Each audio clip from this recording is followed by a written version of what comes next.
প্রিয় শিক্ষার্থীরা, আশা করি সবাই ভালো আছো। আমার আজকের এই ক্লাসটি বিএ দ্বিতীয় বর্ষ যারা উঠেছ, দ্বিতীয় বর্ষের যে শিক্ষার্থী আছো তাদের জন্য এই ক্লাসটি নেওয়া।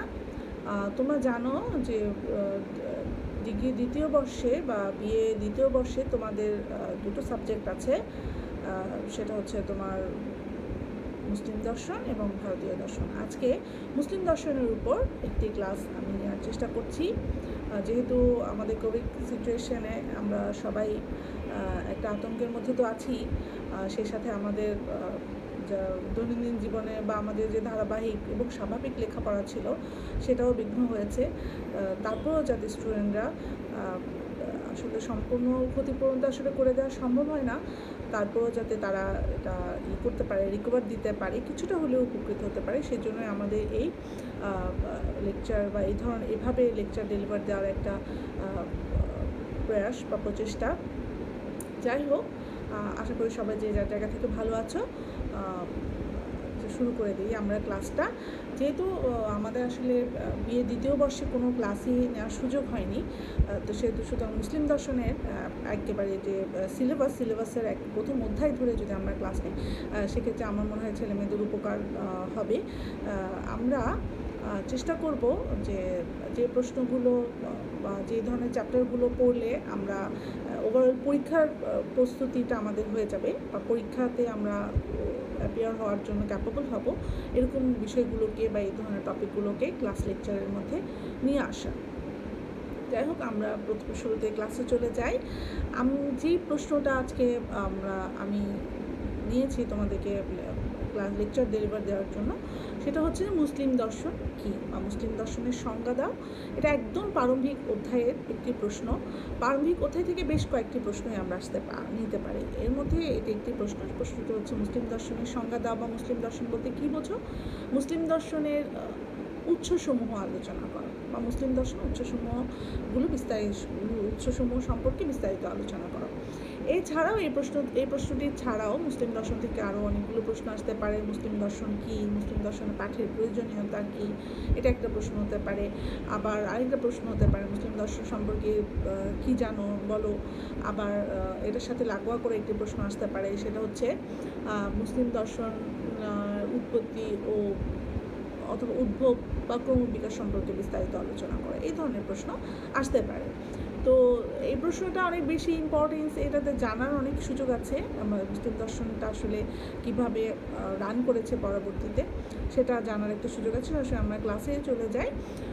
মুসলিম দর্শন বলতে আসলে প্রথমে আমাদের আসলে একটা প্রশ্ন আসে, মুসলিম দর্শনটা যখন বোঝাই যাচ্ছে যে এটা একটা দর্শনের বিভিন্ন দিকের একটি দিক, সেটা মুসলিম দর্শন যখনই আমরা বলবো অটোমেটিক্যালি আমাদের মনের ভেতরে একটা প্রশ্ন চলে আসে, মুসলিম দর্শনটা এবং দর্শন এই দুটোর মধ্যে একটা চিন্তাভাবনা চলে আসে যে কীভাবে আমরা সেটাকে বোঝাতে পারি। দর্শনটা হচ্ছে তোমার আসলে মূলত একটা স্বাভাবিক দৃষ্টিভঙ্গি। আমরা আমাদের প্রত্যেক জায়গা থেকে, যেহেতু আমরা ব্যক্তি মানুষ হিসেবে প্রত্যেকেই খুব স্বাধীন এবং আলটিমেটলি একদম ইউনিক, এদিক থেকে প্রত্যেকের জীবনকে যে দৃষ্টিকোণ থেকে দেখো, যে দৃষ্টিকোণ থেকে ব্যাখ্যা করো, যে দৃষ্টিকোণ থেকে এগিয়ে নিয়ে যাও, ভূমিকা রাখো, সেই দিক থেকে প্রত্যেকে একজন ফিলোসফার এবং প্রত্যেকেরই একটা জীবন দর্শন রয়েছে। তো এইরকম জীবন দর্শন সাধারণ থেকে অসাধারণে গিয়ে যখন পৌঁছে বা আরও অনেক ইউনিক বিষয়ে যখন এই দৃষ্টিভঙ্গিগুলোর কথা চলে আসে, তখনই সেই বিষয়টা আসলে স্বাভাবিক থেকে আরও একটু আপার লেভেলে চলে যায় এবং সেটা পড়ালেখার যোগ্য বা সেটা নিয়ে অনুধ্যান করবার যোগ্য হয়ে ওঠে। তো সেই দিক থেকে মূলত জীবন ও জগৎ সম্পর্কে আমরা আমাদের যে দৃশ্যমান পৃথিবী আছে, এই পৃথিবীর প্রত্যেকটা বিষয় এবং এখানের যে বিষয়গুলো মৌলিক, এই বিষয়গুলো সম্পর্কে যে চিন্তাভাবনা বা এই জীবন এবং জগৎ সম্পর্কিত যে সমস্যাগুলো রয়েছে, এই সমস্যাগুলো সম্পর্কে একটা বিচার বিশ্লেষণমূলক গবেষণা বা ব্যাখ্যা প্রদান করাটাই হচ্ছে আসলে দর্শন। তাহলে আমরা ব্যাপারটাকে এভাবে বলতে পারি যে জীবন ও জগতের মৌলিক সমস্যাবলী সম্পর্কে যখনই আমরা কোনো বিশ্লেষণমূলক গবেষণা করি তখনই সেটাকে বা ব্যাখ্যা প্রদান করি তখনই সেটাকে দর্শন বলা হয়। আমরা দর্শনের ইতিহাস যদি দেখতে যাই তাহলে দেখব দর্শনটা মূলত আমরা দেখেছি সূতিকাগার দর্শনের উৎপত্তি সূতিকাগার হচ্ছে প্রাচীন গ্রিস থেকেই আর দর্শনের মূলত এটা শুরু হয়েছে, উৎপত্তিটা হয়েছে। কিন্তু পরবর্তীতে শুধুমাত্র গ্রিক দেশে তো দর্শনটা থেমে থাকেনি, সেটার অনেক প্রচার প্রসার হয়েছে, বিবর্তনের প্রক্রিয়া সেখানে আরও নতুন নতুন অনেক বিষয় যুক্ত হয়েছে। তারই ধারাবাহিকতায় সেটা আমাদের মধ্যপ্রাচ্যের যে কান্ট্রিগুলো আছে বা মুসলিম সাহিত্য, মুসলিম ধর্ম, ইসলাম ধর্ম প্রচলিত আছে এরকম রাষ্ট্রগুলোতে যখন এই দর্শনটা চলে আসে বা সেটা প্রচারের মাধ্যমে চলে আসে, বিবর্তন প্রক্রিয়ায় চলে আসে, তখনই সেই ধর্মর সাথে সংযুক্ত হয়ে সমন্বয় করে দর্শনটা যখন আরও একটা প্রসারিত রূপ লাভ করে তখনই সেটাকে আমরা আসলে মুসলিম দর্শন বলি। বিষয়টা এরকম যে দর্শনটা তার নিজস্ব যে গোড়াপত্তনের সময়কার যে রূপরেখা সেই রূপ থেকে যখন সেটা আরও প্রসারিত একটা রূপ পায়, সেটা বিবর্তনের ধারাবাহিকতায় প্রচারের কারণে ইতিবাচক প্রভাব পড়েছিল, প্রচারের যে ইতিবাচক প্রভাব সেটার কারণে সেটা অন্যান্য পৃথিবীর বিভিন্ন জায়গায় যখন ছড়িয়ে পড়ে মুসলিম অধ্যুষিত রাষ্ট্রগুলো বা তোমার ইসলাম ধর্ম প্রচলিত আছে এই ধরনের রাষ্ট্রগুলোতে যখন সেটা জায়গা করে নেয় তখন সঙ্গত কারণে পরিস্থিতি, সমসাময়িক বিষয়, চিন্তাভাবনার সাথে তাকে সমন্বয় করতে হয়। সমন্বয় করে যে দর্শনটা তার চিরাচরিত যে রূপ, সেই চিরাচরিত যে রূপ থেকে একটা ডিফারেন্ট, একটা নতুন আর একটা সুন্দর রূপে আবির্ভূত হয়। তখনই সেটা আমরা এই পর্যায়ে এসে যেহেতু এটা মুসলিম অধ্যুষিত কান্ট্রিগুলো বলেছি এবং ইসলাম ধর্ম প্রচলিত আছে এই ধরনের রাষ্ট্রগুলোর কথা বলেছি, আলটিমেটলি সেই দর্শনটা মুসলিম দর্শন রূপে পরিচিতি লাভ করে। ঠিক আছে, তাহলে দেখো আমরা প্রথমেই বললাম যে দর্শন কি, দর্শন থেকে আমরা মুসলিম দর্শনে চলে গেলাম। মূলত মুসলিম দর্শনটা এভাবে মুসলিম দর্শনকে আমরা পাই। মুসলিম দর্শনটা মুসলিম জাতির চিন্তাধারার দর্শন। মুসলিম জাতি যে চিন্তাভাবনাগুলো করেছে, কি বিষয় নিয়ে চিন্তাভাবনা করেছে, যে মুসলিম জাতি জগৎ এবং জীবন সম্পর্কিত যে বিষয়গুলো আছে সেই বিষয়গুলোকে তাদের ধর্ম সাথে সংযুক্ত করে, ধর্মের সাথে রিলেটেড করে, ধর্মীয় আচার শিক্ষা ব্যবস্থার সাথে সংযুক্ত করে যেভাবে তাদের চিন্তাভাবনাকে সামনের দিকে এগিয়ে নিয়ে যায় এবং সেটাকে আর একটা কমপ্লিট রূপ দেওয়ার চেষ্টা করে, সেটাকে একটা শক্ত ভিত্তিপ্রস্তরের উপর দাঁড় করাতে সচেষ্ট হয়, তখনই এটা মূলত মুসলিম দর্শন রূপে আবির্ভূত হয়। এখন এই মুসলিম দর্শনটা আমি একটু করে বলেই দিয়েছি যে আসলে বিবর্তনের আন্তঃপ্রক্রিয়ায়, বিবর্তনের পরিক্রমায় অনেক নানাবিধ ধর্ম, নানাবিধ সাহিত্য, সংস্কৃতি, বিভিন্ন প্রভাবের, বিভিন্ন দেশের প্রভাব, ভারতীয় সংস্কৃতি বলো, ভারতীয় দর্শন বলো, তারপরে তোমার খ্রিস্ট ধর্ম বলো, ইহুদি ধর্ম বলো, এসব বিষয়ের সংস্পর্শে আসতেই বাধ্য হয় এবং সেভাবে কিন্তু দর্শনটা বা মুসলিম দর্শনটা আরও বিস্তারিত একটা বা বিস্তার লাভ করার সুযোগ পায়। এভাবে কিন্তু মুসলিম দর্শনটা যে ধর্মীয় যে দৃষ্টিভঙ্গি সেটার চাইতে আরও একটু উদার এবং আর একটু প্রসারিত এবং সেটা জীবন ঘনিষ্ঠ হওয়ার সুযোগ লাভ করে। এখন আজকে যেহেতু আমরা বলেছি মুসলিম দর্শন কী, তো মুসলিম দর্শন কী যখনই প্রশ্নটা আসবে আমরা আশা করব তোমরা সেটা বুঝতে পেরেছ, বোঝাতেও পারবে যে দর্শন থেকে কিভাবে আমরা মুসলিম দর্শনের দিকে ধাবিত হলাম, মুসলিম দর্শনটা কিভাবে কী বিষয়ের উপর মূলত হাইলাইট করে, এই বিষয়গুলোকে নিয়ে মুসলিম দর্শন কীভাবে তার আপন পরিচয়ে পরিচিত হয়েছে সেই বিষয়টার দিকে আমরা আলোকপাত করার চেষ্টা করলাম। তাই বললাম এই মূলত মুসলিম দর্শনটা মুসলিম দার্শনিক দ্বারাই কী হয়েছে, প্রসারিত হয়েছে। মুসলিম চিন্তাবিদগণ কুরআন এবং হাদিসের আলোকে জীবন ঘনিষ্ঠ, জগৎ ঘনিষ্ঠ বিষয়গুলোর একটা গবেষণা অনুধ্যানমূলক ব্যাখ্যা বিশ্লেষণ যখন সবার সম্মুখে উন্মোচিত করেন, তখনই সেটা মুসলিম দর্শন রূপে পরিচিতি লাভ করেছে। এখন আমাদের প্রশ্নের পরবর্তী ধাপ সেটা হচ্ছে মুসলিম দর্শনের উৎসসমূহ। মুসলিম দর্শনের উৎসের বিস্তারিত আলোচনা করা। দুটো উৎস রয়েছে, মূলত মুসলিম দর্শনের উৎপত্তির বা উদ্ভবের দুটো উৎস রয়েছে। আমরা আগেই বলেছি যে মূলত কুরআন ও সুন্নাহর আলোকে মুসলিম দর্শনকে আমরা ব্যাখ্যা করেছেন, কিন্তু এবং আবার এটাও বলেছি উৎপত্তিগত দিক থেকে বা বিবর্তনের পরিক্রমায় বা পরিবর্তনের বিভিন্ন স্টেজে বিভিন্ন বিষয়ের সাথে মুসলিম দর্শনকে সমন্বিত হতেও হয়েছে। সেদিক থেকে আমরা উৎসের মধ্যেও একটা ভেরিয়েশন দেখি, যে উৎসের মধ্যে দেখা যায় যে দুই রকম উৎসকে আমরা এখানে আসতে দেখি। সেটা হচ্ছে একটা ইন্টারনাল ইনফ্লুয়েন্সেস আর একটা হচ্ছে এক্সটার্নাল ইনফ্লুয়েন্সেস।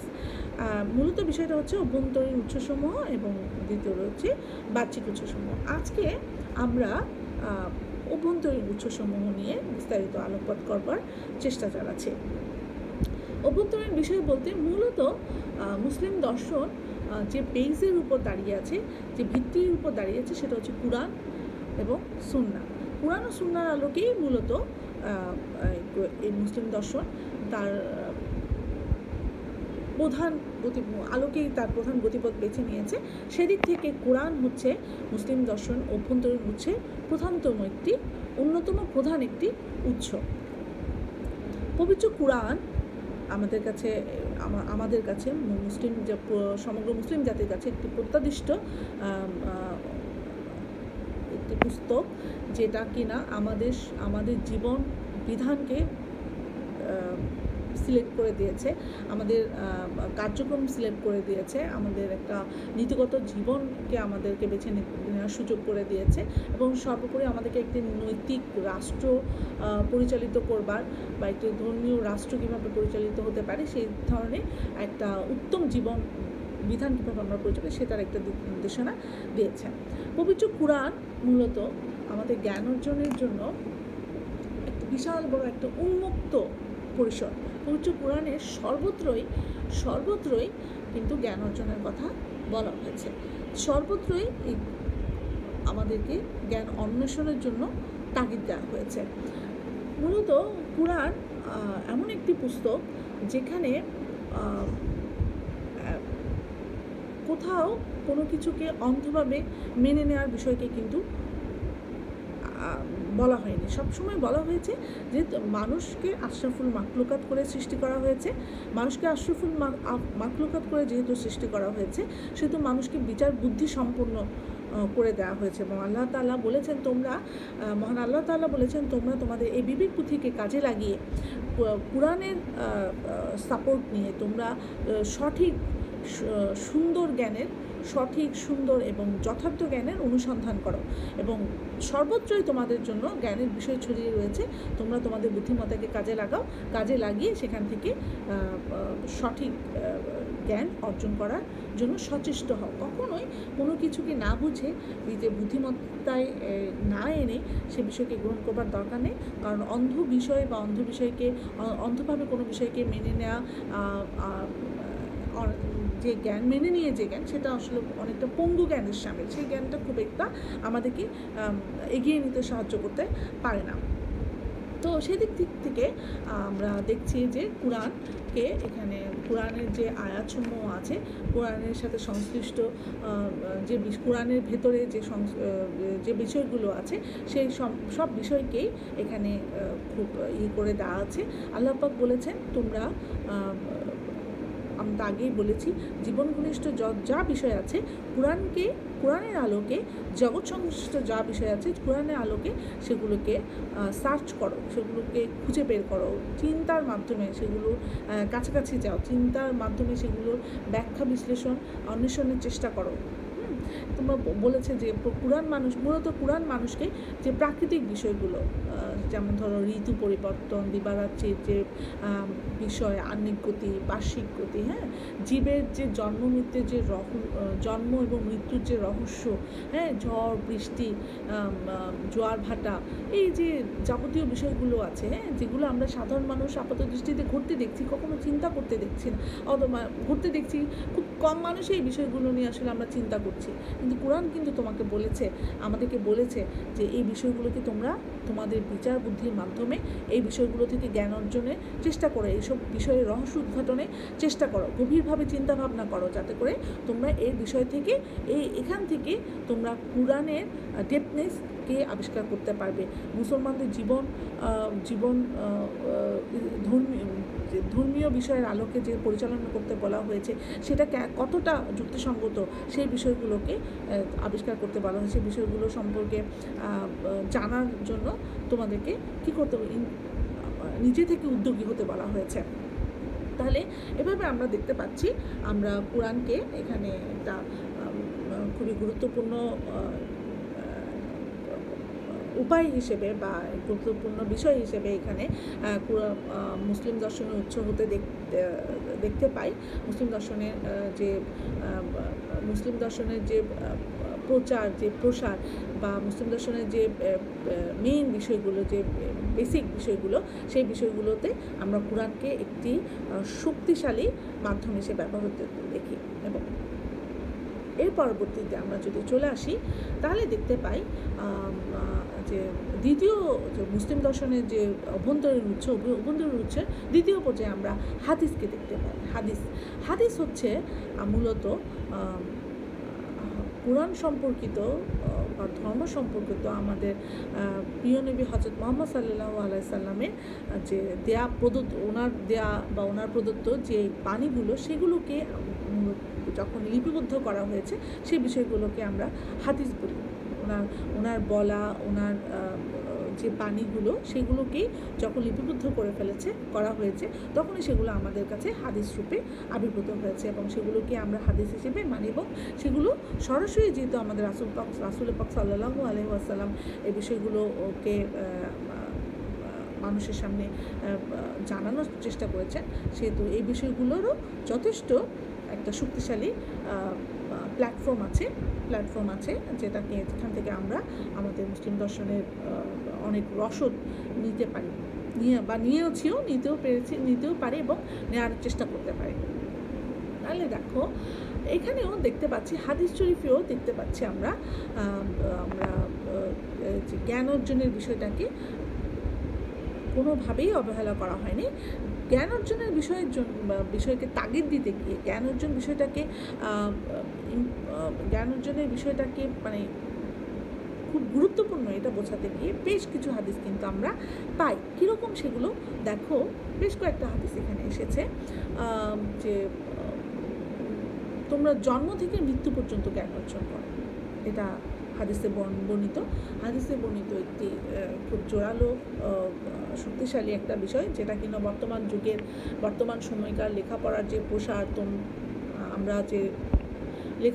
প্রসার, যে বর্তমান পরিস্থিতিতে লেখাপড়া, শিক্ষা সংস্কৃতির যে প্রসার, আমরা লেখাপড়াতে সংযুক্ত থাকার যে পরিবেশ পেয়েছি বা সৃষ্টি হয়েছে বর্তমান পরিস্থিতিতে, সেটা কিন্তু এই হাদিসের যথেষ্ট প্রয়োগ সেখানে দেখতে পাই। জন্ম থেকে মৃত্যু পর্যন্ত তোমরা জ্ঞান অর্জন করো, এটা গেল একটা। আরেকটা বলা হয়েছে, যেমন শহীদের রক্তের চেয়েও একজন বিদ্বানের কলমের কালি অনেক বেশি শক্তিশালী। এই বিষয়গুলো দিয়ে আবার আরও একটা ব্যাপার আছে, জ্ঞান হচ্ছে এমন একটা বিষয়, বা জ্ঞান হচ্ছে জ্ঞানে তোমাদের এমন একটা উত্তরাধিকার আছে, বা জ্ঞানে তোমরা এমন একটা উত্তরাধিকার যে এটা যেন তোমাদের হারিয়ে যাওয়া কোনো মেষ, আমরা তো মহিষ যেটাকে বলি, হারিয়ে যাওয়া কোনো মেষ, যে সেটাকে তুমি যেখানেই পাও সেখানেই হস্তগত করো, এরকম। তাহলে দেখো যে যেখান থেকেই তুমি তোমার জ্ঞানকে বৃদ্ধি করতে পারবে, জ্ঞানকে উন্মোচন করতে পারবে, জ্ঞান আস্বাদন করতে পারে, এরকম সব জায়গা থেকেই জ্ঞানকে আস্বাদন করতে বলা হয়েছে। এই হাদিসগুলো তারই একটা প্রমাণ বহন করে। এছাড়াও আরও বলা হয়েছে, আমরা তো বলেছি যদি জ্ঞান অর্জনের জন্য প্রয়োজনে তোমরা শুধু 3 দেশে যাও। দেখা যাচ্ছে হাদিস থেকেও আমরা বা আমাদের রাসূলুল্লাহ পাক সাল্লাল্লাহু আলাইহি সাল্লামের বাণী থেকেও জ্ঞানের বিষয়ে আমরা যথেষ্ট পরিমাণ একটা শক্তিশালী তাগিদ অনুভব করি এবং তাগিদ পাই, যেখান থেকে আমরা জীবন ঘনিষ্ঠ, জগতের ঘনিষ্ঠ বিষয়গুলোকে স্বাভাবিক বর্ণনায় নিয়ে এসে সেটাকে একটা যুক্তিসম্মত এবং বিশ্লেষণ সম্পূর্ণ এবং গ্রহণযোগ্য বিষয় হিসেবে সবার সামনে উন্মোচন করতে পারে। এরকম বিষয় থেকে তার হাদিস আমাদেরকে সহযোগিতা করে, যেটা কিনা মুসলিম দর্শনের অন্যতম আরেকটি প্রধান উৎস হিসেবে উৎসাহিত যেটা আমরা দেখতে পাচ্ছি মুসলিম দর্শনের উৎসসমূহের আলোচনায়, যে দ্বিতীয় পর্যায়ে আমরা হাদিসকে এখানে পাই। তাহলে দেখো এখানে আরেকটা বিষয় বলা হয়েছে যে যদি আমরা আসলে জ্ঞান অর্জন করতে চাই, জ্ঞান পিপাসুর মন যদি আমাদের থেকেই থাকে, সেক্ষেত্রে একটা বৃক্ষের একটি পাতাও কিন্তু যথেষ্ট। একটি বৃক্ষের একটি পাতাও কিন্তু আমাদের আল্লাহ পাককে বুঝবার, আল্লাহ পাককে চিনবার একটা বিশাল বড় পুস্তক, যেটা যদি আমরা কখনো বুঝি। অথচ কত গাছের পাতা আমাদের সামনে থাকছে, আসছে, দেখছি, আমরা শুধুমাত্র দেখছি, কিন্তু এটার ভেতরে এর যে রূপ, এর যে বৈচিত্র্য, এর যে রং, এর যে স্বাদ, এর যে একটা ঘ্রাণ, এই বিষয় থেকে কিন্তু এই বিষয়গুলো নিয়ে আমরা কখনো তেমন একটা সাধারণ মানুষ আমরা আসলে চিন্তা করতে পারি, যেটা দার্শনিকরা করে থাকেন।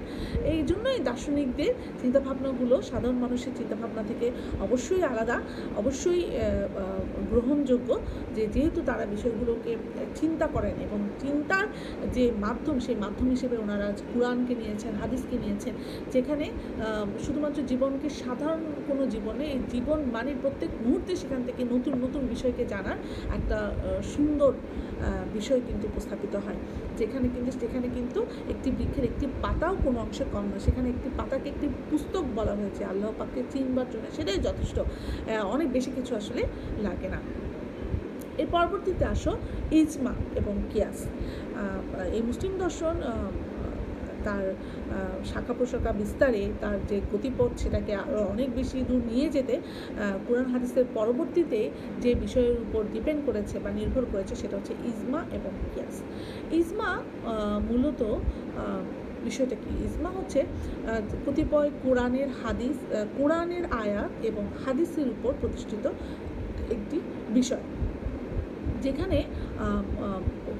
উদ্ভূত কোনো পরিস্থিতি সামাল দেওয়ার জন্য, উদ্ভূত কোনো পরিস্থিতিকে নিয়ন্ত্রণ করবার জন্য এই কতিপয় আয়াত এবং হাদিসের উপর নির্ভর করে ইজমা প্রতিষ্ঠিত হয় এবং উদ্ভূত পরিস্থিতি বা সৃষ্ট পরিস্থিতি নিয়ন্ত্রণে সেটা সহযোগিতা করে।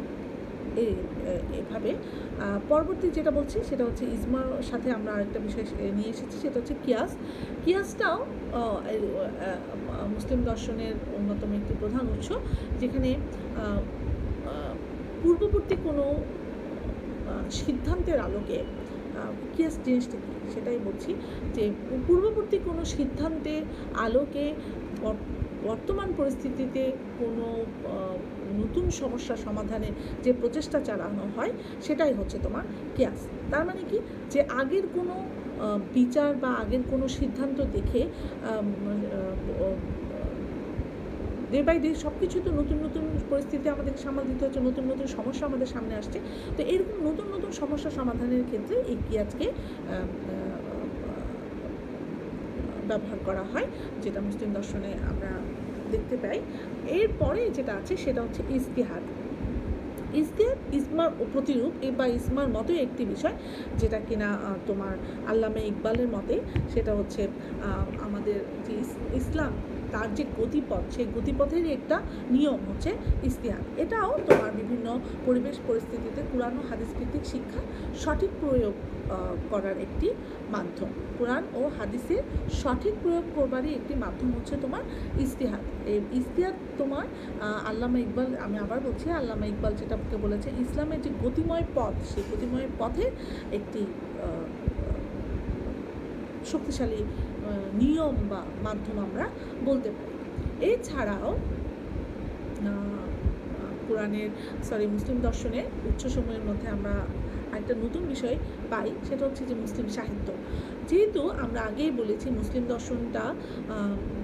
দর্শনটা তার বিবর্তন বা তার যে গতি, যে তার যে চলার যে পরিসর, সেই পরিসরে বিভিন্ন সময় বিভিন্ন জায়গায় গিয়ে সেটা কিন্তু পরিবেশের সাথে মানানসই হতে, পরিবেশের সাথে সংযুক্ত হতে বা পরিবেশের সাথে অ্যাডজাস্ট করতে গিয়ে বিভিন্ন বিষয়কে কিন্তু তার ভিতরে সঙ্গত কারণে আত্মীকৃত করতে হয়েছে বা আত্মীকরণ ঘটেছে মুসলিম দর্শনেরও যেমন ঘটেছে সেরকম কিন্তু মুসলিম দর্শনেরও ঘটেছে। তো এরকম যেহেতু আত্মীকরণ বিষয়গুলো ঘটেছে, এই আত্মীকরণ বিষয়ের মধ্যে কিন্তু মুসলিম সাহিত্যও বাদ পড়ে যায়নি।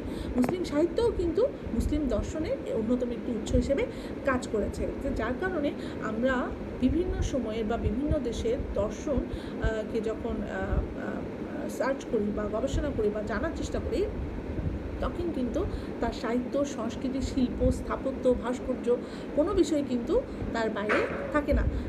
এই বিষয়কে জানার জন্য, তো মুসলিম দর্শনকে জানার জন্য মুসলিম সাহিত্যও কিন্তু বিশাল বড় একটি ভূমিকা পালন করেছে, যার কারণে আমরা দেখতে পাই যে কোনো একটি দেশের সাহিত্য, দর্শন, ইতিহাস প্রভাবিত করে সে দেশের দর্শনকে। তো এদিক থেকে মুসলিম সাম্রাজ্যের যে সাহিত্য, সংস্কৃতি, ইতিহাস, সেটাও কিন্তু আমাদের মুসলিম দর্শনকে কোনো অংশে কম সাপোর্ট করেনি, অনেক বেশি সাপোর্ট করেছে।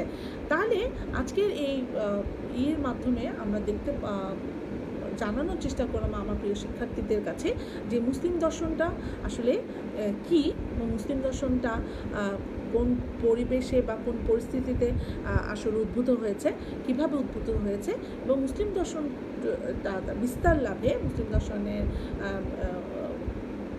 উৎসটা খুবই ইম্পর্ট্যান্ট একটি বিষয়।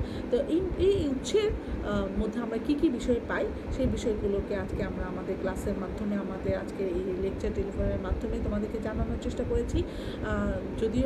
যেহেতু সরাসরি শিক্ষা কার্যক্রম আমরা আসলে আমাদের কক্ষ সময়ে পরিচালনা করতে সক্ষম হচ্ছি না, এই ক্ষুদ্র প্রচেষ্টার মাধ্যমে সেটা আমরা